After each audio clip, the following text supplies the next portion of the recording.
कार्य करता है, मतलब उसके लिए कौन सा सत्य होगा कौन सा असत्य होगा। ऑप्शन में ए दिया है कि दीर्घकालीन ऋण कृषकों को उपलब्ध कराता है, जो भूमिगत विकास बैंक है। ऑप्शन बी दिया है अल्पकालीन ऋण कृषकों को प्रदान करता है। और ऑप्शन सी दिया है बड़े उद्योग के लिए ऋण उपलब्ध करता है। और ऑप्शन डी दिया है लघु उद्योग के लिए ऋण उपलब्ध करता है। बैंक का नाम है भूमि विकास बैंक। कौन सा बैंक हो जाएंगे? भूमि विकास बैंक। सबसे पहला काम ये बताना है, ये पॉलिटी का क्वेश्चन है, भूमि विकास बैंक की स्थापना कब हुआ था? याद है किसी को? अगर इसकी स्थापना पूछा जाएगा कि भूमि विकास बैंक की स्थापना कब हुआ था, तो याद रखिएगा 26 मार्च 1957 को इसकी क्या हुआ था? स्थापना हुआ था। और इसकी विशेषता में क्या हो सकता है कि ये जो बैंक होता है, जो भूमि विकास बैंक होता है, यह उद्योगों के लिए ऋण नहीं देता है। सबसे पहला विशेषता यह हो गया कि उद्योग के लिए यह क्या नहीं देता है? यह ऋण नहीं देता है, उद्योग के लिए ऋण नहीं देता है। दूसरा विशेषता यह हो गया कि यह बड़े उद्योग के लिए या छोटा उद्योग के लिए, ये दोनों में से किसी को नहीं देता है। तो ये भी एक लगा लीजिएगा विशेषता कि बड़े उद्योग के लिए भी ऋण नहीं देता है, बड़े उद्योग के लिए भी ऋण नहीं देता है। और तीसरी विशेषता यह हुआ कि यह बहुत कम समय के लिए नहीं होता है, ठीक है, अल्पकालीन समय के लिए यह ऋण नहीं देता है, यह अधिकतम समय के लिए ऋण देता है। अल्पकालीन समय के लिए यह क्या करता है? अल्पकालीन समय के लिए यह जो बैंक होता है भूमि विकास बैंक, यह ऋण नहीं देता है। तो इसमें अब आंसर आप लोग बता सकती हो, यह होता है दीर्घकालीन समय के लिए और कृषकों को यह ऋण देता है, न कि उद्योग को देता है। बात समझ में आ गया? तो ये इसका ऑप्शन सही चुनना था। तो अल्पकालीन वाला अल्पकाल समय के लिए यह ऋण नहीं देगा। दूसरा बात होगा कि बड़े बड़े या छोटे मोटे उद्योग का भी ऋण नहीं देगा। तो इसका आंसर हम लोग का जो होगा वह होगा कि यह दीर्घकालीन समय के लिए ऋण देता है और कृषकों को देता है। किसको देता है? कृषकों को देता है। और इसी से संबंधित अगर एक और क्वेश्चन हम बनाएंगे, तो क्वेश्चन आप लोग को बताना है कि भूमिगत विकास जो बैंक था, अगला क्वेश्चन है कि जैसे इसकी स्थापना क्या पढ़ा है अभी, 26 मार्च 1957, यही ना था। एक और क्वेश्चन आप लोग बताइए कि 26 मार्च के बाद अगर एक और डेट याद रखते हैं, जैसे याद रखते हैं 26 नवंबर 1971, इस डेट का महत्व क्या है इतिहास में बताइए? 26 नवंबर 1971 ईस्वी को क्या हुआ था? किस चीज का? सिडबी बैंक का। सिडबी बोलिए। और याद है ऐसे 1971 में बहुत सारा काम हुआ था। इंदिरा गांधी को मरणोपरांत नोबेल पुरस्कार दिया गया था, भारत पाकिस्तान युद्ध हुआ था। ये 19 नवंबर 1971 ईस्वी को बांग्लादेश के स्थापना दिवस मनाया जाता है। क्या मनाया जाता है? बांग्लादेश के क्या मनाया जाता है? स्थापना दिवस के रूप में मनाया जाता है।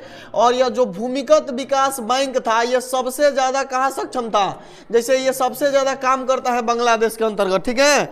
अब क्वेश्चन आप लोग को बताना है कि बांग्लादेश की राजधानी याद है तो बताइए, कहाँ हो जाएंगे? ढाका। बांग्लादेश की राजधानी हो जाएगा ढाका। यहाँ के मुद्रा बताइए क्या हो जाता है? यहाँ के मुद्रा हो जाता है टक्का। अगला क्वेश्चन अगर पूछेगा कि यहाँ के संसद का नाम बताइए, तो बांग्लादेश के संसद का नाम होता है, बोलिए, जातीय संसद। क्या होता है? यहाँ के संसद का नाम है जातीय संसद हो जाएंगे यहाँ के संसद के नाम। बात समझ में आ गया? अगला क्वेश्चन पूछा जाएगा कि जो बांग्लादेश आजाद हुआ था, ये 1971 से पहले इसका नाम क्या था? 1971 से पहले अगर पूछा जाएगा कि पहले इसका नाम आप बताइए, तो इसका पहला नाम 1971 से पहले था पूर्वी पाकिस्तान। क्या कहा जाता था? इन्हें पूर्वी पाकिस्तान के नाम से जाना जाता था 1971 से पहले। और पाकिस्तान इनको देश का दर्जा कब दिया था? याद है आप लोग को? 1972 ईस्वी में। 1972 ईस्वी में पाकिस्तान कहा कि आप एक देश बन गए, मतलब स्वतंत्र देश बन गए। तो 1972 में इन्हें क्या दिया गया था? देश का दर्जा। ये बड़ा पाकिस्तान वाला क्वेश्चन पूछता है कि आजाद कब हुआ था, ठीक है। तो 1972 ईस्वी में किस चीज का दर्जा दिया गया था? देश का दर्जा दिया गया था। ये भी बात याद रखिएगा। अगला क्वेश्चन कि अगर क्वेश्चन पूछेगा कि भारत के साथ सबसे ज्यादा सीमा बनाने वाला देश कौन है, तो भारत के साथ इन्होंने सबसे ज्यादा सीमा बनाता है। याद है सबसे ज्यादा सीमा में कितना? हाँ, सबसे ज्यादा सीमा साझा करने वाले भारत से देश का नाम हो जाएंगे बांग्लादेश। क्या हो जाएंगे, बांग्लादेश। और आप लोग भी एक मिक्स की कॉपी बनाइएगा, जितना ये सब लिख रहे हैं एक मिक्स की कॉपी में टॉपिक वाइज उतारते चलिएगा, ठीक है। बांग्लादेश के बारे में अगर पूछा जाएगा कि ये कितना किलोमीटर की सीमा बनाता है, तो 4096 किलोमीटर की यह सीमा बनाता है। और भारत के 5 राज्य से यह मिलता है, जिसमें पहला राज्य का नाम है मिजोरम।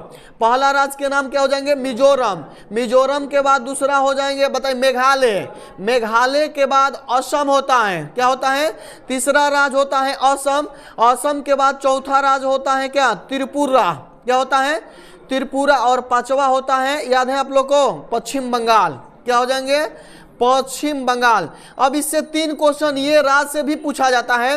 क्वेश्चन पूछा जाएगा कि बांग्लादेश भारत में सबसे ज्यादा सीमा कौन सा राज्य से बनाते हैं, तो सबसे ज्यादा सीमा अगर पूछा जाएगा तो किससे, पश्चिम बंगाल से। लेकिन बांग्लादेश तीनों तरफ से घिरा किससे है, तीनों तरफ से घिरा है त्रिपुरा से। बात समझ में आ गया, त्रिपुरा से घिरा है। इसके अलावा और बांग्लादेश से अगर क्वेश्चन आप लोग बनाइएगा तो सबसे पहला पॉइंट ये होगा बांग्लादेश के बारे में कि यह दुनिया में सबसे ज्यादा, मतलब नहीं कहा जाएगा, दूसरा स्थान है इनका जूट उत्पादन में। जब देश आजाद हो गया था भारत से, अगर बांग्लादेश जब अलग हो गया, जिससे भारत से पाकिस्तान अलग हुआ, पाकिस्तान से बांग्लादेश, तो उस समय अधिकांश जो था ना जूट उत्पादक राज्य भारत में ही रह गया। तो यह दुनिया में क्या बोला जाता है, 50% जूट का उत्पादन करता है। कितना परसेंट जूट का उत्पादन करने वाला देश का नाम क्या हो जाएंगे, बांग्लादेश। इतना बात याद हो गया कि 50% जूट का उत्पादन करता है बांग्लादेश। क्लियर है, इतना बात समझ में आ गया। अगला बात कहेगा बांग्लादेश के बारे में, तो बांग्लादेश में 2 नदियों को 2 नाम से जाना जाता है। एक नदी होती है आपका गंगा नदी, एक गंगा नदी होती है, और गंगा को बांग्लादेश में पद्मा कहा जाता है। क्या कहा जाता है, कई बार के क्वेश्चन एग्जाम में पूछ दिया गया है कि बांग्लादेश में गंगा नदी को किस नाम से जाना जाता है, पद्मा। इसके बाद एक होती है ब्रह्मपुत्र नदी। क्वेश्चन पूछा जाएगा ब्रह्मपुत्र नदी को बांग्लादेश में किस नाम से जाना जाता है, तो जमुना। क्या कहा जाता है, बांग्लादेश में ब्रह्मपुत्र नदी को जमुना नदी के नाम से जाना जाता है। इतना क्लियर है। और अगर क्वेश्चन पूछा जाएगा तो 3 क्वेश्चन और याद रखिएगा, हल्ला मत कीजिए। एक होता है, क्वेश्चन पूछा था कि संप्रीति युद्ध अभ्यास की किसके किसके बीच में चलता है। संप्रीति युद्ध जो अभ्यास है भारत और बांग्लादेश के बीच चलता है। किसके बीच चलता है, भारत एवं बांग्लादेश के बीच चलता है। संप्रीति बांग्लादेश के बीच चलता है संप्रीति युद्ध अभ्यास। और यह जो क्वेश्चन था एसआई में पूछा गया क्वेश्चन है। अगला पॉइंट क्वेश्चन पूछेगा कि गंगा नदी के जल, जैसे सिंधु जल समझौता हुआ था सिंधु नदी के जल के बारे में, उसी तरह गंगा जल समझौता हुआ था। उस समझौता को हम लोग फरक्का समझौता के नाम से जाना जाता है। तो अगला क्वेश्चन पूछा जाएगा कि फरक्का समझौता किन 2 देशों के बीच हुआ था, तो याद रखिएगा यही हो जाएंगे भारत एवं बांग्लादेश के बीच। क्या हो जाएंगे, भारत एवं बांग्लादेश के बीच। अगला क्वेश्चन पूछा जाएगा कि तीस्ता नदी जल विवाद, तीस्ता नदी जल विवाद किन 2 देशों के बीच में है। जल विवाद जो है वह 2 देशों के बीच में है, जिसका नाम होता है भारत और बांग्लादेश। भारत एवं कौन सा देश हो जाएंगे, बांग्लादेश। क्लियर है। तो 3 क्वेश्चन याद हो गया, संप्रीति युद्ध अभ्यास भारत और बांग्लादेश, फरक्का जल समझौता भारत और बांग्लादेश, और तीस्ता जल विवाद भारत और बांग्लादेश।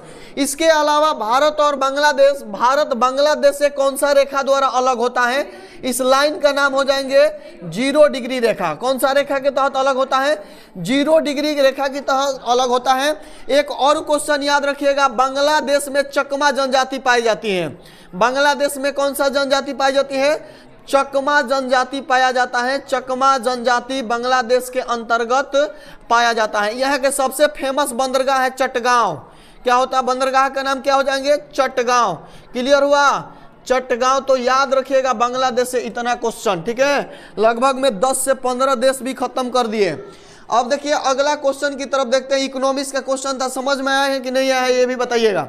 अगला पॉइंट है, ये भी इकोनॉमिक्स का दूसरा क्वेश्चन है कि भारत में योजना आयोग का गठन किस समिति के आधार पर किया गया है। ऑप्शन में है नियोजन समिति, बॉम्बे प्लान, जन योजना, नियोगी समिति। याद है। देखिए सबसे पहला क्वेश्चन हम बता रहे हैं कि एक रोलिंग प्लान, क्या बोला जाए, आर्थिक नियोजन आया था। क्या आया था, आर्थिक नियोजन में क्या किया गया था कि भारत के मतलब खर्च को कैसे चलाया जाएगा उसी के लिए आर्थिक नियोजन आया था, ठीक है। और एक विश्वेश्वरैया थे, भारतीय अर्थशास्त्र के जनक विश्वेश्वरैया को माना जाता है। 1939 ईस्वी में उन्होंने कमीशन प्लानेड नामक एक बुक लिखा था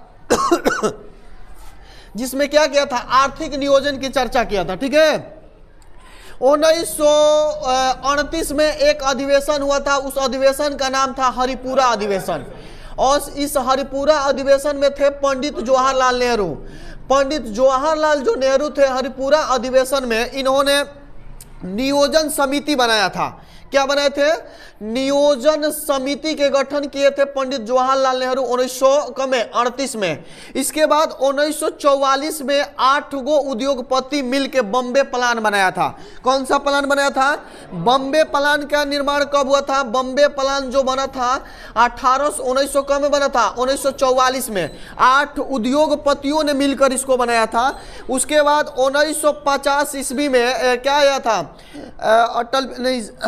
अटल बिहारी वाजपेयी थे, क्या बोला जाता है, सर्वोदय योजना आया था। कौन सा योजना आया था, सर्वोदय योजना आया था। यह योजना आने के बाद एक भारत के व्यक्ति हैं जिसका उसका नाम है केसी नियोगी। क्या नाम था, केसी नियोगी जो थे, केसी नियोगी चल जाते हैं रूस के दौरा पे। कहाँ चले जाते हैं, केसी नियोगी कहाँ चले जाते हैं, रूस के दौरा पे। रूस के दौरा पे जब जाते हैं तो वहाँ पे इन्होंने खोज के कुछ लाते हैं।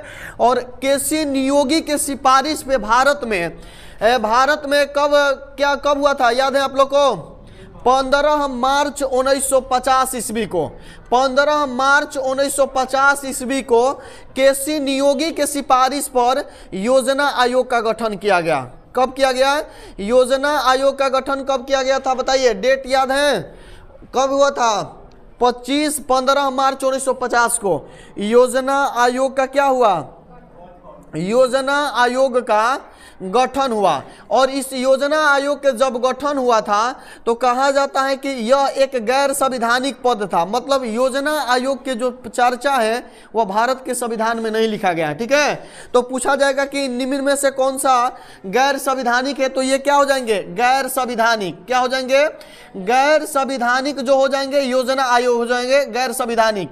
और इसके अध्यक्ष जो होते हैं वह भारत के पीएम होते हैं। कौन होते हैं, तो जब बताइए 1950 में, दिमाग लगाइए, जब देश आजाद हुआ था या गणतंत्र भारत के प्रथम पीएम कौन होते होंगे, पंडित जवाहरलाल नेहरू। इसलिए योजना आयोग के समय जब स्थापना हुआ था तो कौन थे, पंडित जवाहरलाल नेहरू। इसके अलावा क्या किया गया कि योजना आयोग को हटा दिया गया। क्या किया गया, योजना आयोग के हटा के लाया गया नीति आयोग। क्या किया गया, योजना आयोग को ट्रांसफर करके योजना आयोग को हटा के कौन सा आयोग लाया गया, नीति आयोग लाया गया। और कभी कभी क्वेश्चन पूछा जाएगा कि नीति आयोग की स्थापना कब हुआ था, याद है 1 जनवरी 2015 को। कब हुआ था, 1 जनवरी 2015 को नीति आयोग की स्थापना हुआ था। बात समझ में आया। अब ये क्वेश्चन पूछा जाएगा कि नीति आयोग के अध्यक्ष कौन होते हैं, तो वही पीएम जो होते हैं अध्यक्ष होते हैं और उपाध्यक्ष अन्य व्यक्ति होते हैं, ठीक है। अब क्या हुआ कि नीति आयोग का वर्क क्या होता है, इकोनॉमिक्स में कार्य क्या होता है नीति आयोग को, तो यह पंचवर्षीय योजना को तैयार करती हैं। क्या करती हैं, पंचवर्षीय योजना को तैयार करने का काम कौन करता है, पंचवर्षीय योजना को तैयार करने का काम, योजना को तैयार करने का काम करता है क्या बोला जाता है इसको, नीति आयोग। बात समझ में आ रहा है। नीति आयोग को भी हटा दिया गया और ला दिया गया राष्ट्रीय विकास परिषद। मतलब इसके देख रेख के लिए राष्ट्रीय विकास परिषद। क्वेश्चन पूछा जाएगा कि राष्ट्रीय विकास परिषद की स्थापना कब हुआ था, तो याद रखिएगा 6 अगस्त 1953 ईस्वी को। कब हुआ था, 6 अगस्त 1953 ईस्वी को राष्ट्रीय विकास परिषद की स्थापना हुआ था। इनका वर्क क्या होता है, पंचवर्षीय योजना को अनुमोदन करना। क्या होता है इसका, अगर काम पूछा जाएगा कि काम क्या होता है, तो पंचवर्षीय योजना के अनुमोदन करना। पंचवर्षीय योजना को क्या करना, योजना को अनुमोदित करना। बात समझ में आया। तो अब आंसर बताइए इसका, आंसर अब आप लोग बताना है कि भारत में योजना आयोग का गठन किस समिति के सिफारिश पर किया गया था, तो केसी नियोगी के सिफारिश पर किया गया था। बात समझ में आ गया, आंसर मिल गया। तो किस क्या, अच्छा हाईवल, हाँ 1952 होगा, 1952 में, 6 अगस्त 1952 में हो गया ना। केसी नियोगी के सिफारिश पर किया गया था, रूस के दौरा पे जाके वहां से एनालिसिस करके लाए थे वित्त आयोग को। तो ये सारी बात याद रखना है। 2 क्वेश्चन था इकोनॉमिक्स का, दोनों क्वेश्चन क्लियर हो गया। अगला क्वेश्चन देखिए, बेहतरीन क्वेश्चन ज्योग्राफी का क्वेश्चन है कि बद्रीनाथ का प्रसिद्ध हिंदू तीर्थ मंदिर किस नदी के किनारे पर स्थित है? अलकनंदा, गंगा नदी, भागीरथी नदी और मंदाकिनी नदी। देखिए आप लोग गंगा नदी के क्या होगा या देखिए, सबसे पहले जब आप गंगा नदी के बारे में पढ़ेंगे तो गंगा नदी के बारे में क्वेश्चन आप लोग को पढ़ाए थे हम एक बार। गंगा नदी से तो बहुत सारे क्वेश्चन हो गया है, लेकिन एक क्वेश्चन आप लोग को बताना है। सबसे पहले गंगा नदी की लंबाई, गंगा नदी की लंबाई अगर पूछा जाएगा तो याद रखिएगा 2525 किलोमीटर इसकी क्या है? लंबाई है, याद रखना है। अगला, भारत की सबसे लंबी नदी है गंगा नदी। दूसरा पॉइंट, इनका उद्गम, उद्गम अगर किसी को याद है तो बोल सकते हैं, बोलिए कहाँ से निकलती है? गंगोत्री हिमनद उत्तराखंड से, गंगोत्री से निकलती है। मुहन्ना कहाँ बनाती है? हाँ, मुहन्ना बनाती है बंगाल की खाड़ी में, बंगाल के खाड़ी में यह नदी क्या करती है? मुहन्ना बनाती है। अगला क्वेश्चन होगा कि ये जो गंगा नदी है, गंगा नदी के ये भारत में कितने राज्य में होकर बहती है? राज्य अगर पूछा जाएगा कि भारत के कितने राज्य से होकर बहती है? भारत के 5 राज्य से होकर बहती है, जिसमें केरल नहीं है। पहला हो जाएंगे बिहार, बिहार के बाद दूसरा हो जाएंगे बंगाल, क्या हो जाएंगे? बंगाल के बाद तीसरा हो जाएंगे उत्तर प्रदेश, उत्तर प्रदेश के बाद चौथा के बाद झारखंड और छत्तीसगढ़, झारखंड और क्या हो जाएंगे? झारखंड और छत्तीसगढ़। बात समझ में आ गया? ये 5 राज्य से बहती है और इसमें हम लोग पढ़ते हैं बिहार के निवासी, इसलिए बिहार के बारे में पढ़ना है कि यह बिहार में सबसे ज़्यादा कहाँ बहती है? बिहार में कई गो जिला? बिहार में अगर जिला पूछा जाएगा तो याद रखिएगा बिहार में यह 13 जिला से होकर क्या करती हैं? बहती हैं। और बिहार में यह सबसे ज़्यादा कौन सा जिला में बहती है? तो याद रखिएगा इस गंगा नदी के बिहार में जो लंबाई पड़ता है, बिहार में जो लंबाई पड़ता है 445 किलोमीटर। कितना किलोमीटर होता है? और ये बिहार में सबसे ज़्यादा बहती है पटना में, और पटना में बहती है यह 99 किलोमीटर। कितना किलोमीटर बहती है? 99 किलोमीटर। इतना बात समझ में आया? बोलिए। तो ये भी पूरा तोड़ दिए हैं इसको, यहाँ अंदर बता दिए कि बिहार में कितना, और बिहार में भी तो कहाँ? पटना में सबसे ज़्यादा, ठीक है। और ये 13 जिला से होकर बहती है, जिसमें सबसे ज़्यादा जिला पूछा जाएगा तो पटना। क्लियर है? गंगा नदी से तो ऐसे बहुत सारे क्वेश्चन बनेगा, लेकिन गंगा नदी से जो आंसर क्वेश्चन दिया है वही बता रहे हैं कि गंगा नदी 5 गो प्रयाग का निर्माण करती है। कई प्रयाग का निर्माण करती है? 5 प्रयाग के निर्माण करती है, जिसमें यह होता है गौमुख हिमानी। क्या होता है? ये होता है गौमुख हिमानी, संतोष पथ उधर है। यहाँ पाई जाती है कौन सी नदी? भागीरथी नदी। कौन सी नदी पाई जाती है? भागीरथी नदी। इसके अलावा अगर ऊपर से कोई एक आती है ऐसे करके, ये वाला जो होता है संतोष पथ होता है। क्या होता है? संतोष पथ। और यहाँ होती है अलकनंदा नदी। कौन सी नदी होती है? अलकनंदा। अलकनंदा नदी के बाद यहाँ बीच में भी एक और नदियाँ पड़ती हैं, जिसका नाम है, यहाँ से यहाँ मिलता है, ये नदी का नाम है मंदाकिनी नदी। कौन सी नदी है? मंदाकिनी नदी। याद है? ये 3 नदियाँ होती हैं। अब जो होता क्या है कि ये गंगा नदी जो होती है 5 प्रयाग का निर्माण करती है। तो यहाँ अलकनंदा नदी ये सब में है। यहाँ एक नदी का नाम होता है जिसका नाम होता है धौली गंगा। क्या होता है? धौली गंगा। धौली गंगा के नीचे एक नदी पाई जाती है जिसका नाम है नंदाकिनी नदी। कौन सी नदी? नंदाकिनी नदी के भी नीचे पाई जाती है जिसका नाम है पिंडार नदी। कौन सी नदी पाई जाती है? पिंडार नदी। अब याद रखिएगा, एक तरफ से सारे के सारे अलकनंदा नदी मिलेगी और दूसरी तरफ से देखिए ये धौली गंगा मिल जाती है किस नदी में? अलकनंदा में। फिर ये नंदाकिनी नदी कहाँ मिलती है? अलकनंदा में। फिर ये पिंडार नदी कहाँ मिलती है? अलकनंदा में। तो ये 2 नदियों का क्या हो गया? मिलन हो गया। और यहाँ पे तो एक नदी मिलवे की है मंदाकिनी, या ऊपर से आई है अलकनंदा, फिर इधर से आई है भागीरथी, ऊपर से आई है अलकनंदा। तो अब ये 5 गो जो प्रयाग होता है, उस 5 प्रयाग का एक ट्रिक बताए हैं आप लोग को। विष्णु ने किसको ट्रिक का नाम क्या था? विष्णु ने कर्ण एवं रुद्र को देव डाला। विष्णु ने कर्ण एवं रुद्र को क्या किया, और रुद्र को देव डाला। इसी ट्रिक से पांचों प्रयाग बनेगा, जिसमें आप लोग को बताएंगे। सबसे पहले हो जाएंगे विष्णु प्रयाग। क्या होगा, सबसे पहले कौन सा प्रयाग हो जाएगा, विष्णु प्रयाग। क्वेश्चन पूछेगा कि विष्णु प्रयाग किन दो नदी के बीच में पाया जाता है, तो धौली गंगा और अलकनंदा क्या हो जाएंगे, विष्णु प्रयाग।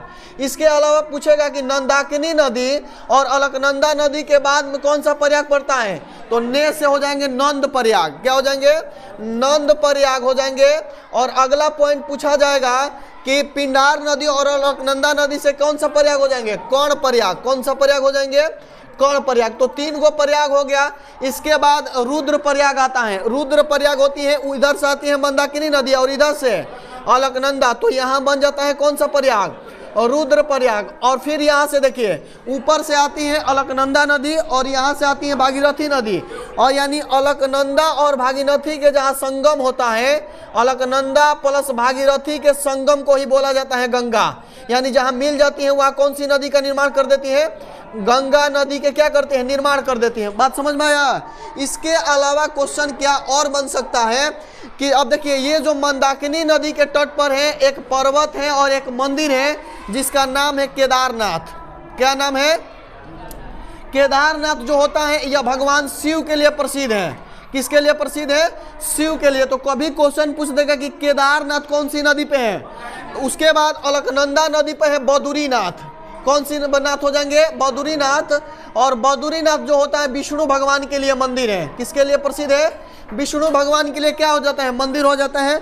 इसके बाद यहाँ जब गंगा नदी का निर्माण होता है तो ये होता है हरिद्वार। क्या होता है, हरिद्वार। और इसके बाद ये नीचे होता है ऋषिकेश। हरिद्वार होते हुए ऋषिकेश के पहाड़ी से गंगा नदी कहाँ चली जाती है, मैदानी क्षेत्र में प्रवेश कर जाती है। बात समझ में आया।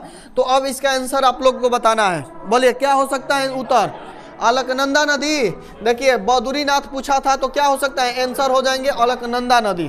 क्लियर है, कोई दिक्कत। चलो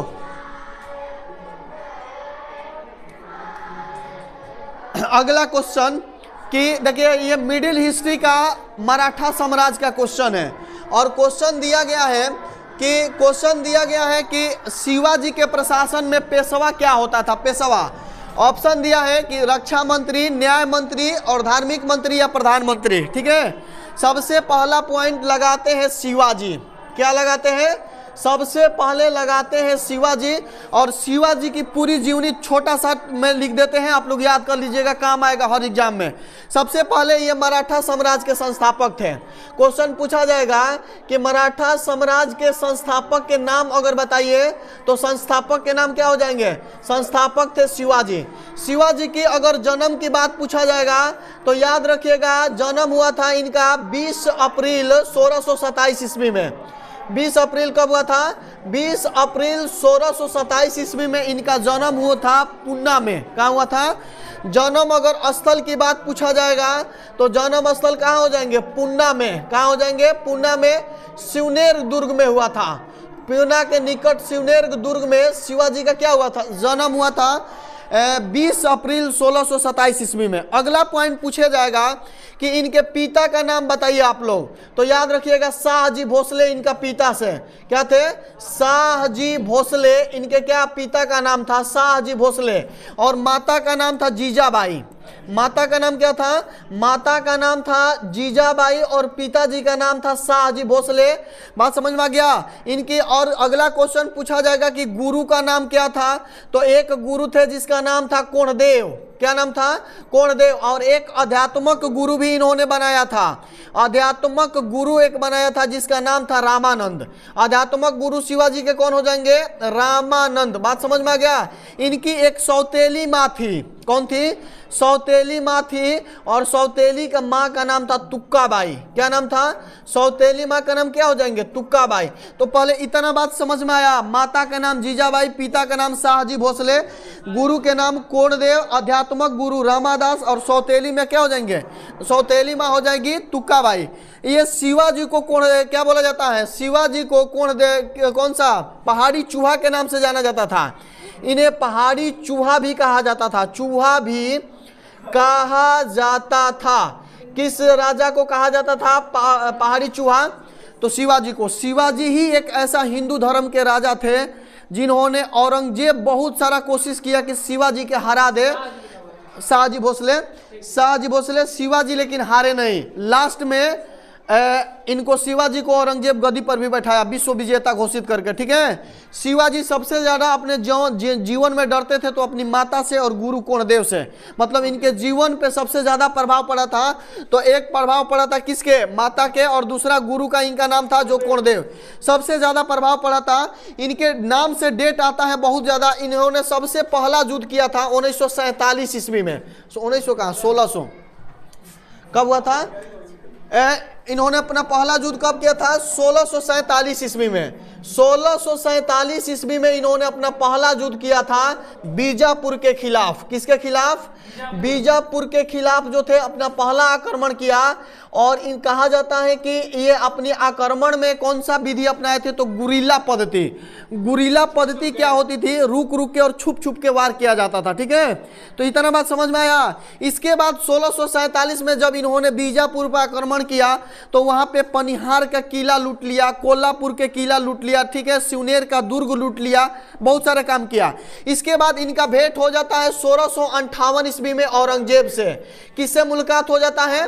औरंगजेब से जब मुलाकात होता है तो शिवाजी कहते हैं कि आप हमसे मित्रता कर लीजिए, मतलब संधि कर लीजिए। हाँ, मीडियल, हाँ। तो औरंगजेब क्या कहता कि आप जीडी बस काफी है, इतना याद रखिएगा, एक बना लीजिएगा छोटा नोट्स में मिक्स को कापी क्वेश्चन का, क्योंकि हाँ ये तो बनाए करेंगे। तो औरंगजेब जो था ना संधि करने के लिए बोला, शिवाजी बोले औरंगजेब से, लेकिन औरंगजेब नहीं माना। कहा कि हम आपके साथ में संधि नहीं करेंगे। और उस युद्ध में वहीं पे 1658 में औरंगजेब अपनी मामा को भेज दिया था, जिस मामा का नाम था शाहिस्ता खान। क्या था? शाहिस्ता खान। औरंगजेब के मामा के शाहिस्ता खान को शिवाजी ने 1658 ईस्वी में क्या कर दिया? पराजित कर दिया। इसके बाद शिवाजी का मनोबल बढ़ गया। 1664 ईस्वी में इन्होंने सूरत को लूट लिया। किसको लूटा? सूरत को 2 बार लूटा गया है। और एग्जाम में इतिहास में पूछा जाता है कि सूरत को पहली बार शिवाजी ने कब लूटा और सूरत को शिवाजी ने दूसरा बार कब लूटा। तो 1664 ईस्वी में इन्होंने सूरत को लूट लिया पहली बार, ठीक है। उस समय सूरत क्या था? तो मुगलों के लिए औद्योगिक केंद्र था, यहाँ उद्योग धंधा था उस समय मुगल के लिए। इसके बाद इन्होंने क्या किया कि जब सूरत पे आक्रमण किया तो औरंगजेब एक और अपने खतरनाक शासक को भेज दिया था, जिसका नाम था जय सिंह। कौन थे? जय सिंह। तो शिवाजी से भी शक्तिशाली राजा था। और शिवाजी पर जब जय सिंह आक्रमण किया तो जय सिंह ने शिवाजी को हरा दिया। हराने के बाद 5 जून 1665 का डेट याद रखिएगा, पुरंदर की संधि हुआ था। कौन सी संधि हुआ था? पुरंदर की संधि हुआ था। इस पुरंदर के संधि में औरंगजेब और शिवाजी के बीच मित्रता हो गया। और इसमें शिवाजी खुश होकर अपनी बेटा संभाजी को, शिवाजी के बेटा का नाम क्या था? बेटा का नाम था संभाजी। इन्होंने संभाजी को भेज दिया औरंगजेब की सेवा करने के लिए। किसको भेजा? किसने भेजा? शिवाजी ने भेजा अपनी बेटा को। और औरंगजेब के मन में अलग बातें चल रहा था। जब शिवाजी भेंट करने 1666 में जब औरंगजेब से भेंट करने के लिए गए तो शिवाजी को धोखा से कैद कर लिया औरंगजेब और उनको जयपुरी महल में बंद कर दिया। तो क्वेश्चन पूछता है कि जयपुरी महल में कैद किसको किया गया था? तो औरंगजेब के द्वारा शिवाजी को कैद किया गया था। और शिवाजी भी बहुत ज़्यादा बड़े पढ़े लिखे राजा थे, इनके मन में भी बहुत सारे चलता था दिमाग। उन्होंने ज़्यादा दिन तक कैद नहीं रहा। 1666 में उन्होंने सब्जी बेचने वाला का रूप ले लिया, माथा पे टोकरी ले लिया, ऐसे पुरान कपड़ा पहन लिया और तुरंत भेष बदल के क्या हो गया? निकल गया। और उसके बाद 1670 ईस्वी में शिवाजी ने पुनः दोबारा सूरत को लूटा। सूरत को दोबारा कब लूट लिए? दोबारा लूट लिए 1670 में। पहली बार लूटे 64 में और दूसरी बार 70 में। उसके बाद कहा शिवाजी कि अब हम भी राजा बनेंगे। उसके बाद 1674 ईस्वी में इन्होंने गद्दी पर बैठा। कब बैठा? 1674 ईस्वी में गद्दी पर बैठा। इतिहास में इस घटना को राजाभिषेक कहा जाता है। क्वेश्चन पूछा जाएगा कि शिवाजी का राजाभिषेक कब हुआ था? 1664 में बनारस के गंगा भट्ट नामक एक ब्राह्मण ने इनका राजाभिषेक कराया था। बात समझ में आया? और 12 अप्रैल 1680 ईस्वी में इनका क्या हो गया था? 1680 ईस्वी में क्या हो गया था? मृत्यु। क्या हो गया था? अच्छा, शुद्ध लिखा जाता है। वह हिंदी वाले टीचर ही बताएंगे, हम लोग कैसे भी लिख देते हैं, ठीक है। 12 अप्रैल 1680 में इनका क्या हुआ था, गद्दी पर बैठ गए थे। याद रखिएगा जब शिवाजी का राजाभिषेक हुआ, राजाभिषेक के बाद इनको छत्रपति का उपाधि दिया गया। क्या दिया गया, छत्रपति का उपाधि दिया गया, और कहा तब इनका नाम हो गया पूरा छत्रपति शिवाजी। क्लियर है। इनके दरबार में 8 गो विद्वान रहते थे, 8 विभाग बनाया गया था, जिसमें जो पेशवा का पद था दूसरा नंबर पे था। यानी पूरा शिवाजी के काल में पहला था छत्रपति, सबसे हेड कौन थे, छत्रपति, उसके बाद पेशवा। ये पेशवा को इसलिए रखा गया था कि जब छत्रपति अनुपस्थिति होंगे तो प्रशासन की देखरेख कौन करेगा, बोलिए, तो पेशवा करेंगे। इसलिए पेशवा का जो पद था वह प्रधानमंत्री का पद था। कौन सा पद था, प्रधानमंत्री। तो बोलिए कोई दिक्कत है शिवाजी से? नॉर्मल एग्जाम के लिए इतना काफी है, आप लोग इतना याद रखिएगा। हाँ नहीं, अगर मन लगा के पढ़िएगा तो सारा इंटरेस्टिंग होगा, क्योंकि सबसे ज़्यादा इकोनॉमिक्स होता है। हमको इकोनॉमिक्स बहुत आसान लगता है, समझ में गया। लेकिन मेन तरीका यह है कि थोड़ा सा ये याद करने वाला सब्जेक्ट है, इसलिए थोड़ा दिक्कत होता है। हाँ, इतिहास देखिए, सबसे पहला ये बात है ना कि कहानी, जो आप अगर कहानी के माध्यम से समझिएगा चीज़ों को तो जीवन में बार बार भूलने की नहीं पड़ेगा, और याद भी रहेगा, और दिमाग एग्जाम में काम भी करेगा। देखिए अगला क्वेश्चन है इतिहास और महात्मा गांधी जी का क्वेश्चन। आधुनिक भारत का इतिहास ये हो गया, मिडिल हिस्ट्री हुए हो गया, ठीक है। क्वेश्चन दिया है कि बिड़ला भवन जहाँ गांधी जी को गोली मारी गई थी उसका वर्तमान में नाम क्या था। उत्तर अभी नहीं बताएंगे, नहीं तो क्वेश्चन से इंटरेस्ट भाग जाएगा। सबसे पहले गांधी जी के बारे में कुछ समझते हैं आप लोग के बात है, और बढ़िया बढ़िया बात सिखाते हैं गांधी जी के बारे में, जो आप लोग नहीं जानते होंगे वहीं सब लोग जानते होंगे। मृत्यु कब हुआ था, जन्म कब हुआ था, माता पिता दादा दादी के नाम सब लोग जानते हैं, इतना बात जानते हैं। लेकिन ये नहीं जानते होंगे कि गांधी जी का जन्म कब हुआ था। बोलिए जन्म पूरा डेट में बताइए। 2 अक्टूबर 1869 में जन्म हुआ था ना, 1869 में गुजरात के पोरबंदर में। अगला पॉइंट, अगर हम मृत्यु की बात करेंगे तो 30 जनवरी 1948 ईस्वी में इनका मृत्यु हुआ था। कब हुआ था, 1948 ईस्वी में मृत्यु हुआ था। दिल्ली के कहाँ हुआ था, बिड़ला भवन में। समझ में आया। सुनिए अब क्वेश्चन था, मृत्यु करने वाला व्यक्ति का नाम क्या था, नाथूराम गोड्स। यानी हत्यारा का नाम क्या था, हत्या करने वाला व्यक्ति को बोला जाता है हत्यारा। वो व्यक्ति थे नाथूराम गोड्स। कौन थे, नाथूराम, जो गोड्स से महात्मा गांधी जी की हत्या कर दिया 3 जनवरी 1948 को, और वह जगह का नाम था दिल्ली, और दिल्ली में भी यह जगह का नाम था बिड़ला भवन। क्या नाम था उसका, बिड़ला भवन। और ये जो नाथूराम गोडसे जिस हथियार से इनकी हत्या किया था, वो हथियार का नाम क्या था याद है, उस पिस्तौल का नाम क्या था याद है, पिस्तौल थी, वह बंदूक हथियार में पिस्तौल थी, पिस्तौल का नाम था बायरेट। क्या नाम था, बायरेट नामक पिस्तौल से नाथूराम गोड्से ने महात्मा गांधी जी के क्या कर दिया था, हत्या कर दिया था। महात्मा गांधी जी के प्रारंभ में क्या एक पत्नी थी जिसका नाम था कस्तूरबा गांधी। कस्तूरबा गांधी के साथ में इनका शादी हो जाता है 1883 में, और 1888 में इनका पहला बेटा भी हो जाता है।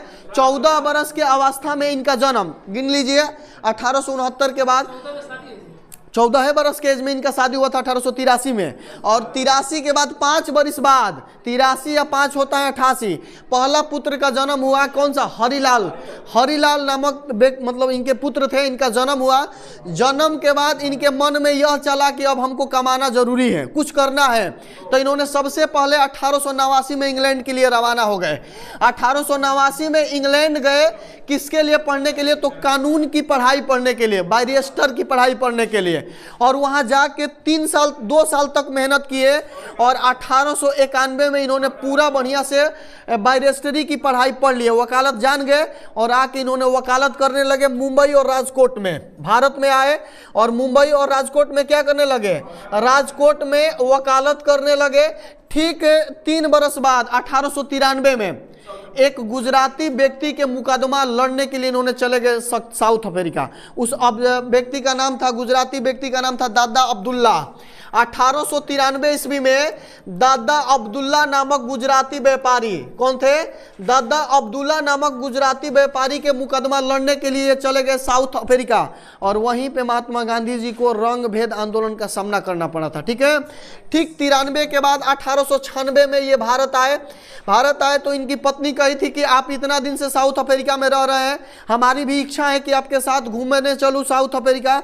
तो इन्होंने प्रथम श्रेणी का टिकट लिया और साउथ अफ्रीका में 2 शहर है, डरबन और पिटोरिया, और उन्होंने घुमाने के लिए ले गया।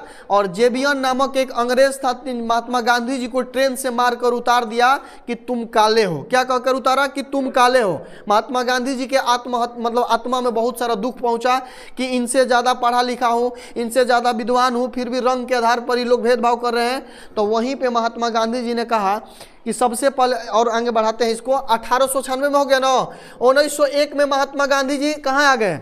भारत। और साउथ अफ्रीका में जो भारतीय मूल के व्यक्ति रह रहे थे उनको यह आश्वासन दे के आए थे कि आपको जब जरूरत पड़ेगा हमको खोजिएगा, हम वापस पुनः साउथ अफ्रीका में आ जाएंगे। तो 1901 में इन्होंने आया और फिर 1902 में भारतीय मूल के व्यक्ति के द्वारा बुलाए जाने के कारण चले गए। ठीक है, उसके बाद साउथ अफ्रीका में ही इन्होंने कहा कि अब कुछ करेंगे यहीं पे। तो 1993 ईस्वी में जो साउथ अफ्रीका के जोहान्सबर्ग में वकालत के दफ्तर खोले, मतलब वहाँ अब वकालत करने स्टार्ट कर दिए, रहने का जरिया बन गया। और कहे कि अब यहाँ रहेंगे ना तो रहने के लिए एक घर बनाएंगे। उस समय इतिहास में कहा जाता था आश्रम। क्या कहा जाता था? 1904 में इन्होंने फिनिक्स आश्रम की स्थापना भी कर दिए। कौन से आश्रम की स्थापना हुआ? फिनिक्स आश्रम की स्थापना कर दिए। और 1905 ईस्वी में महात्मा गांधी जी वहां से रंग भेद आंदोलन चालू कर दिए। और महात्मा गांधी जी के सेम विचार के एक नेता मिल गया साउथ अफ्रीका में, जिसका नाम था नेल्सन मंडेला। नेल्सन मंडेला को साउथ अफ्रीका के गांधी के नाम से जाना जाता है। उन्होंने लगातार 13 वर्ष तक महात्मा गांधी जी के विचार का समर्थन किया था और महात्मा गांधी जी के साथ उनका मदद किया था। समझ में आया? इसीलिए भारत के जो सर्वोच्च सम्मान होता है भारत रत्न, उनको साउथ अफ्रीका से बुला के दिया गया। कब? 1990 में कि 90 में दूसरा व्यक्ति थे, 87 में खान अब्दुल गफ्फर खान को दिया गया था। ठीक है, 1906 ईस्वी में महात्मा गांधी जी कहे कि हम आजीवन ब्रह्मचर्य रहेंगे। इधर शादी कर लिया था 88 में, अब ये ब्रह्मचर्य कहाँ से रहेंगे? बात समझ में आ गया? 1906 में इन्होंने कहा कि ब्रह्मचर्य का व्रत लिया कि अब हम ब्रह्मचर्य रहेंगे। 88 में ब्याह हो गया था, 4 बालो बच्चा हो गया था। और एक वहाँ पे भी थी, अंग्रेज को भी रखा था जिसका नाम था मीराबेन। तो ऐसे इनकी कहानी थी। तो उस बिरला भवन का नाम क्या था? बिरला भवन का नाम था गांधी सदन। क्या कहा जाता था? और ये बिरला भवन जहाँ था, मतलब इनकी समाधि जो पूछा जाता है तो समाधि का नाम हो जाएगा, समाधि स्थल का याद रखिएगा, राजघाट। क्या पड़ता है? राजघाट। और यह राजघाट कहाँ है? दिल्ली के अंतर्गत है। बाकी महात्मा गांधी जी से इतिहास बोलेंगे तो एक दिन में खत्म नहीं होगा, इसलिए इसको क्या करते हैं? क्लोज। आगे चलते हैं, क्वेश्चन देखिए। अगला क्वेश्चन है, शानदार क्रांतिकारी जो कि रक्तहीन क्रांतिकारी से प्रसिद्ध थी, यह इंग्लैंड में विकसित थी। World history. कौन सा हिस्ट्री हो जाएगी? वर्ल्ड हिस्ट्री कहिए, चाहे आधुनिक भारत के इतिहास भी कहिए। ठीक है, आधुनिक भारत में भी ईस्ट इंडिया कंपनी आप लोग को पढ़ना है। ठीक है, अब आंसर आप लोग एक बार लगाइए अपने से। तो 1688 में गूगल लेकिन आप लोग का तेज है। किसमें? देखिए, ब्रिटिश ईस्ट इंडिया कंपनी के बारे में पढ़ाए थे। सुनिए, ये भी मजा वाला टॉपिक है, सुन लीजिएगा। हर एग्जाम में क्वेश्चन यहाँ से पूछा जाता है ब्रिटिश ईस्ट इंडिया कंपनी से। सबसे पहला क्वेश्चन पूछा जाता है कि ब्रिटिश ईस्ट इंडिया कंपनी की स्थापना कब हुआ था? पूरा डेट के साथ बताना है। हाँ, 31 दिसंबर 1600। अगर ब्रिटिश ईस्ट इंडिया कंपनी की स्थापना की बात पूछा जाएगा तो याद रखिएगा 31 दिसंबर। कौन सा दिसंबर हो जाएंगे? 31 दिसंबर 1600 में हुआ। 31 दिसंबर कब हुआ था? 1600 में हुआ था। बात समझिएगा, ये जब ब्रिटिश ईस्ट इंडिया कंपनी के स्थापना हुआ था तो यह एलिजाबेथ के समय हुआ था। कौन थी महारानी थी? इंग्लैंड की महारानी कौन थी? एलिजाबेथ। तो महारानी एलिजाबेथ के समय हुआ था। एलिजाबेथ के समय हुआ था। और एलिजाबेथ के समय जब हुआ था तो एलिजाबेथ ने कही थी कि ब्रिटिश ईस्ट इंडिया जो कंपनी मात्र 15 साल तक ही भारत में शासन करेगी। मतलब आएगी तो भारत में शासन कितना वर्ष में करेगी?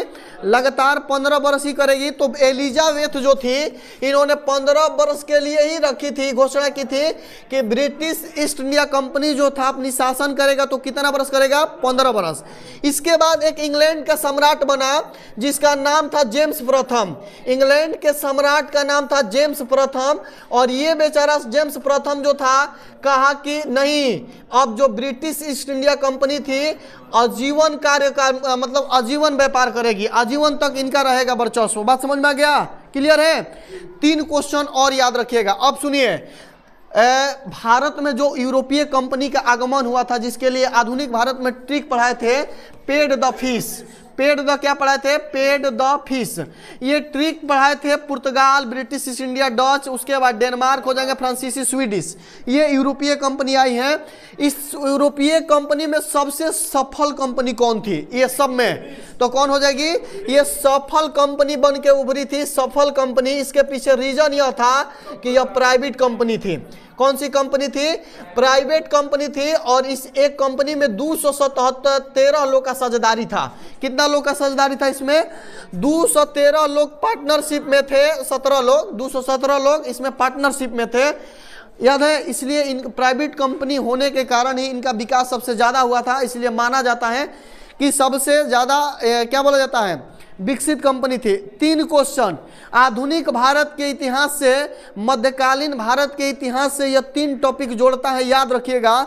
पहला क्वेश्चन जोड़ेगा क्या कि जब ब्रिटिश ईस्ट इंडिया कंपनी की स्थापना हुआ था उस समय मुगल की गद्दी पर कौन था? स्थापना के समय पूछा जाएगा कि जब ब्रिटिश कंपनी की स्थापना हुआ था उस समय मुगल के गद्दी पर था अकबर। कब था? कौन था? अकबर जो था, अकबर मुगल के गद्दी पर उसी वक्त बैठा था 1600 में। ठीक है? इसके बाद दूसरा क्वेश्चन क्या पूछा जाएगा कि कौन सा मुगल काल के राजा में के शासन काल में ब्रिटिश ईस्ट इंडिया कंपनी अपना व्यापार प्रारंभ किया? तो व्यापार अगर प्रारंभ की बात करेगा तो व्यापार प्रारंभ करेगा तो जहांगीर के बारे में। किसके बारे में करेगा? जहांगीर। और याद रखिएगा जहांगीर के बारे में बताएंगे कि कहां से स्टार्ट हुआ। अगला क्वेश्चन पूछा जाएगा कि मुगलों से संघर्ष हुआ किसके समय में? तो औरंगजेब के समय में। मुगलों से संघर्ष किसके समय में हुआ था? औरंगजेब के समय में। किसके समय में हो गया? ये 3 क्वेश्चन याद रखिएगा। ये 3 क्वेश्चन बहुत ज्यादा पूछा जाता है कि ब्रिटिश ईस्ट इंडिया कंपनी के स्थापना के समय मुगल शासक कौन था? व्यापार के समय कौन था? जब मुगलों से संघर्ष हुआ तब कौन था? तो ये तीनों राजा का नाम याद रखिएगा, अकबर, जहांगीर और औरंगजेब। अब देखिए व्यापार के पीछे रीजन क्या था, तो याद रखिएगा रीजन आप लोगों को बता रहे हैं कि जो जेम्स प्रथम था इन्होंने अपना राजदूत बनाया था। राजदूत बनाया था, राजदूत।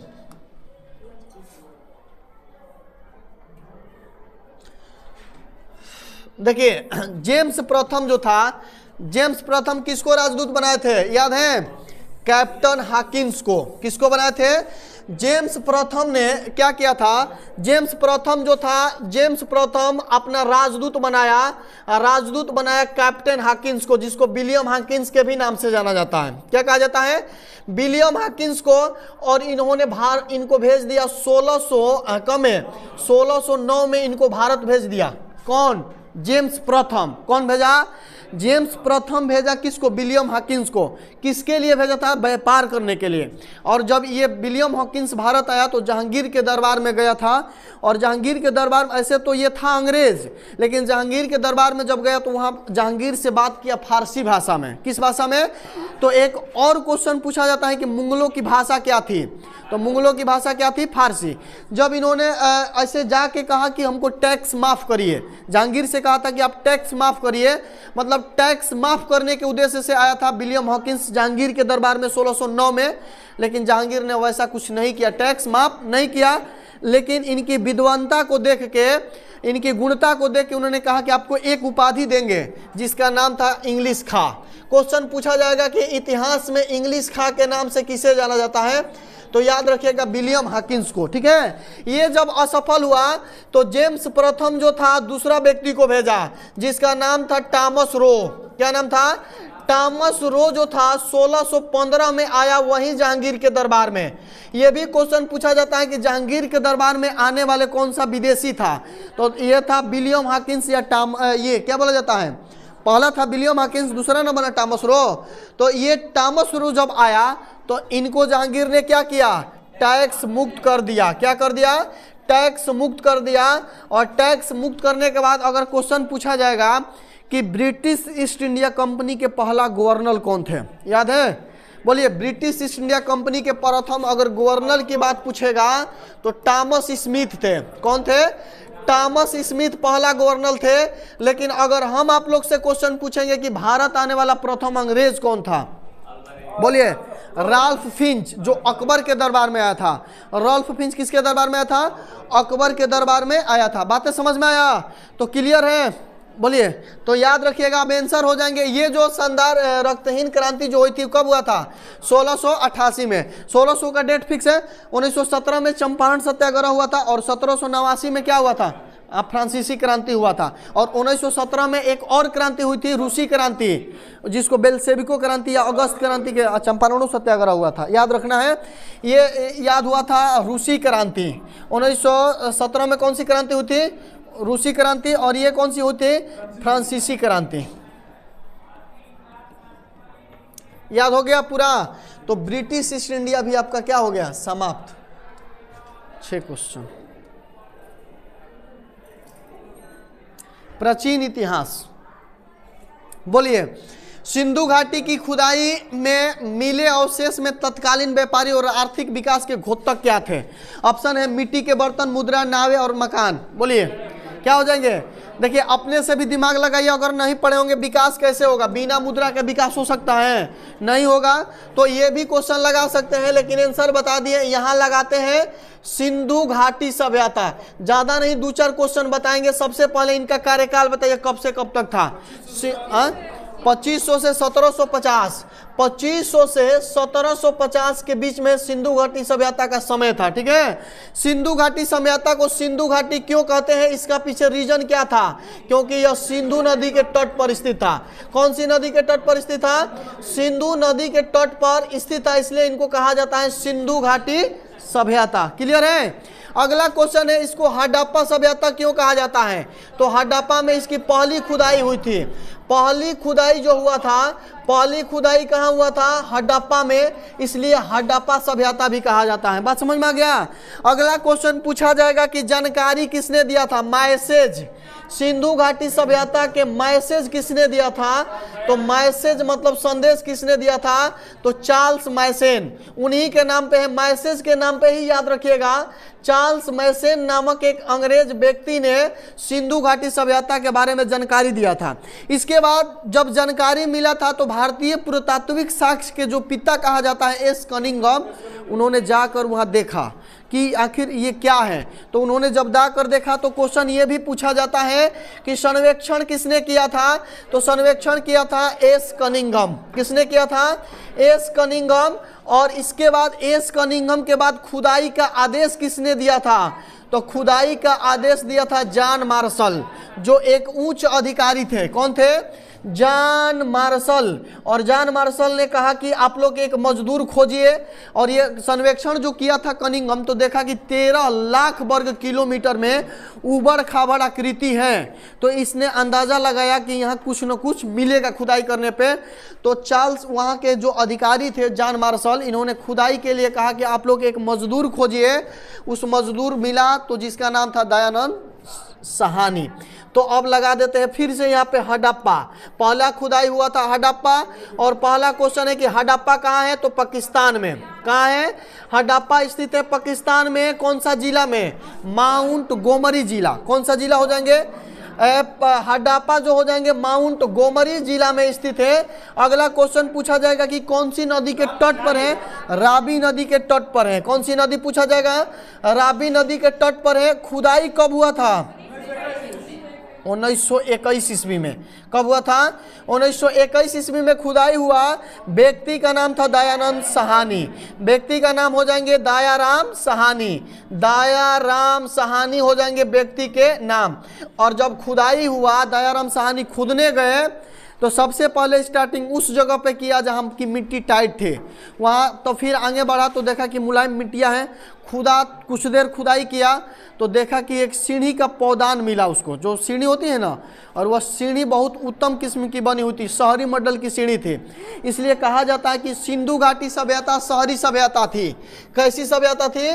तो शहरी सभ्यता थी। और यह भी कहा जाता है कि यह कांस्ययुग सभ्यता थी। कैसी सभ्यता थी?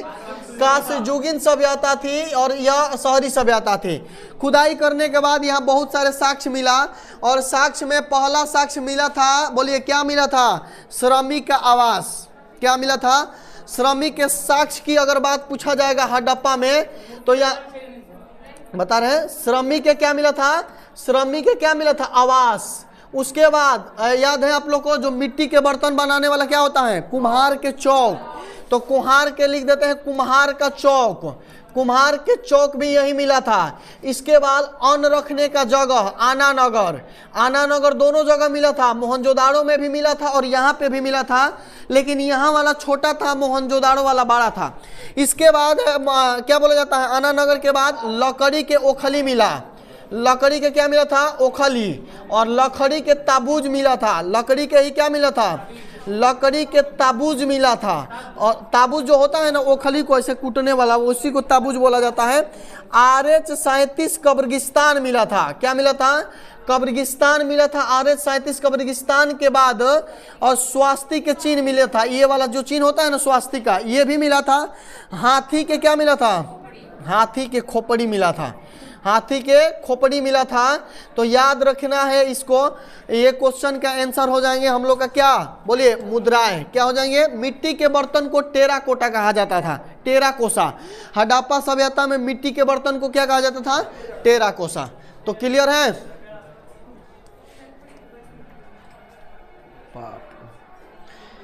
ये भी प्राचीन इतिहास का क्वेश्चन है। मगध।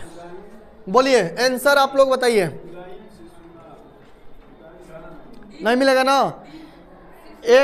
चलिए एक बात बता रहे हैं, याद रखिएगा। सबसे पहले ये मगध साम्राज्य था, एक महाजन पद था।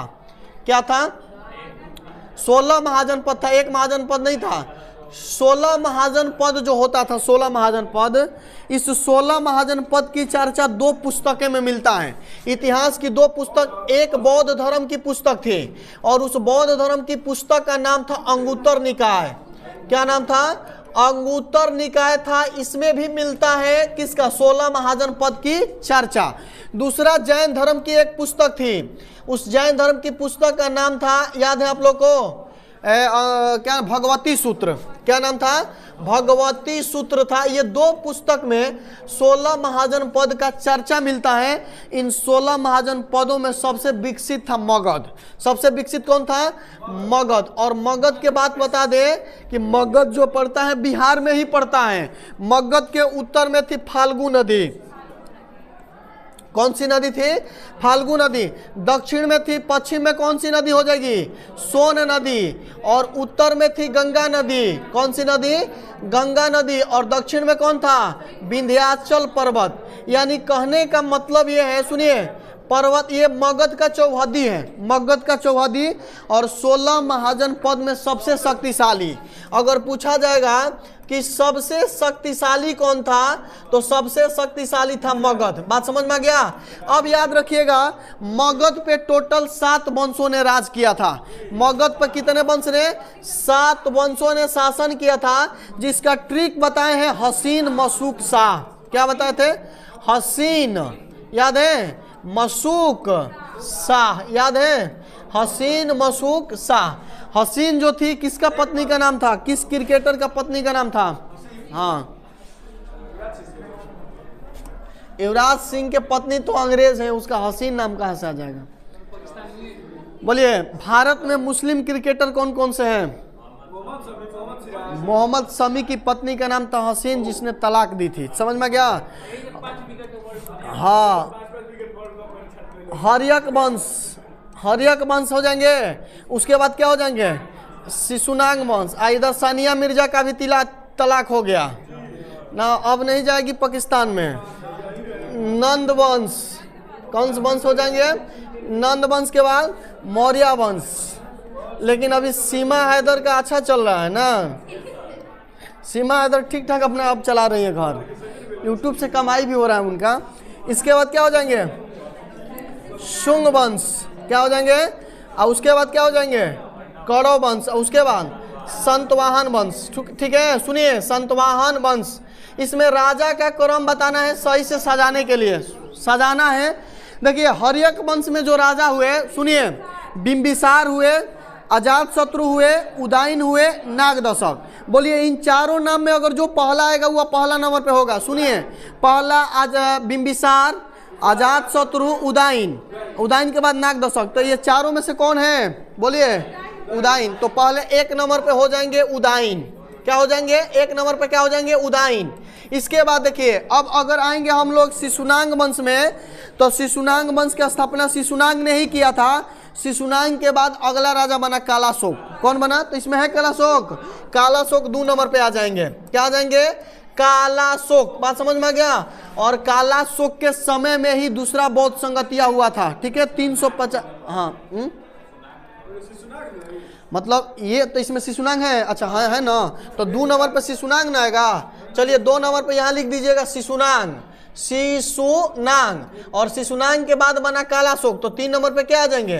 कालाशोक। सजा लीजिए 1 2 3 पे। 1 2 3 1 4 है। अच्छा शिशुनांग दिया है ना, 1 हो जाएंगे उदाइन। उसके बाद 4, 1 4 कहाँ है? 1 4 इसमें भी है। बस यही आंसर हो जाएगा। समझ में आ गया? अब बोलिए, अगर इसमें से किसी राजा के बारे में आप लोग को जानना है तो बताइए, नहीं तो आगे बढ़ेंगे। हाँ बढ़ेंगे। चलिए एक क्वेश्चन लेकिन हम आप लोग से पूछेंगे। अजात शत्रु की पत्नी का नाम क्या था? बिना ऑप्शन। हाँ बोलिए। वजीरा। क्या थी? वजीरा। क्या था? वजीरा। वो तो जेम्स प्रिंसेप वो अलग है। देखिए अगला क्वेश्चन का आंसर लगाइए 9 नंबर। पुष्पभीति वंश का अंतिम शासक कौन था? याद है आप लोग को? याद है तो बताइए, नहीं याद है तो बोलिए। नहीं याद है? देखिए पुष्पभीति जो वंश था इसको हम लोग वर्धन वंश भी कहते हैं। पुष्पभीति वंश को, पुष्पभूति वंश को क्या कहते हैं? वर्धन वंश। क्या कहते हैं? वर्धन वंश के नाम से भी जाना जाता है। बात समझ में आ गया? और इस वंश के स्थापना करने वाले व्यक्ति का नाम था, संस्थापक का नाम था प्रभाकर बंधन। कौन बने थे? प्रभाकर नहीं बने थे, पुष्पभीति बने थे। पुष्पभीति वर्धन, पुष्पभूति वर्धन जो थे इनके क्या थे? संस्थापक थे। अगला राजा बना इस वंश का जिसका नाम था प्रभाकर वर्धन। कौन बना राजा? प्रभाकर वर्धन। बात समझ में आ गया? प्रभाकर वर्धन के 3 संतान थे। कौन कौन थे? एक का नाम था राजश्री, बेटी थी। राजश्री के बाद राजवर्धन, बेटा था। राजवर्धन के बाद तीसरा बेटा था हर्षवर्धन। अब इतना ही लिखवाने से आप लोग का आंसर मिल गया होगा कि इस वर्धन वंश का अंतिम राजा कौन था? कौन सा? हर्षवर्धन। आंसर तो मिल गया क्योंकि इसके बाद साम्राज्य बिखर गया था। इतिहासकारों का मानना था कि हर्षवर्धन के मृत्यु के बाद वर्धन वंश क्या हो गया? समाप्त हो गया, क्योंकि उतना जोग राजा नहीं बने। तो इतना बात समझ में आया? पुष्पभीति वंश के संस्थापक पुष्पभीति वर्धन थे। अगला राजा प्रभाकर वर्धन। प्रभाकर वर्धन के 3 संतान जिसमें राजश्री, राजवर्धन और हर्षवर्धन, 3 को क्या था? बेटा बेटी। हुआ क्या कि जैसे ही क्या बोला जाता है, जैसे मान लीजिए कि ये नक्शा हो गया, तो इसमें काम क्या हुआ था सबसे पहले समझिए। जैसे राजश्री हो गई, यहाँ लगा देते हैं। उसके बाद प्रभाकर वर्धन यहाँ हो जाएंगे, नहीं राजवर्धन ना, राजवर्धन हो गया। राजवर्धन के बाद हर्षवर्धन हो गया। कौन सा हो जाएंगे? हर्षवर्धन। हुआ क्या कि राजश्री जो था, राजश्री यहाँ था कनौज। कौन सा जगह था? कनौज। और कनौज के राजा का नाम था उस समय, याद है आप लोग को? देवगुप्त नहीं, ग्रहवर्मन। क्या नाम था? ग्रहवर्मन नहीं था, ग्रहवर्मन। क्या नाम था इसका? ग्रहवर्मन। और यहाँ का एरिया था मालवा, और मालवा के राजा थे कौन? देवगुप्त। कौन थे? सुनिए अब ध्यान से, थोड़ा सा कहानी हल्ला मत कीजिए। देखिए हुआ क्या कि राजवर्धन जो था, राजवर्धन, ये प्रभाकर वर्धन अपनी बेटी का विवाह कर दिया था। किसके साथ में? राजश्री का शादी कर दिया कनौज के राजा ग्रहवर्मन। और इन दोनों के बीच चल रहा था दुश्मनी।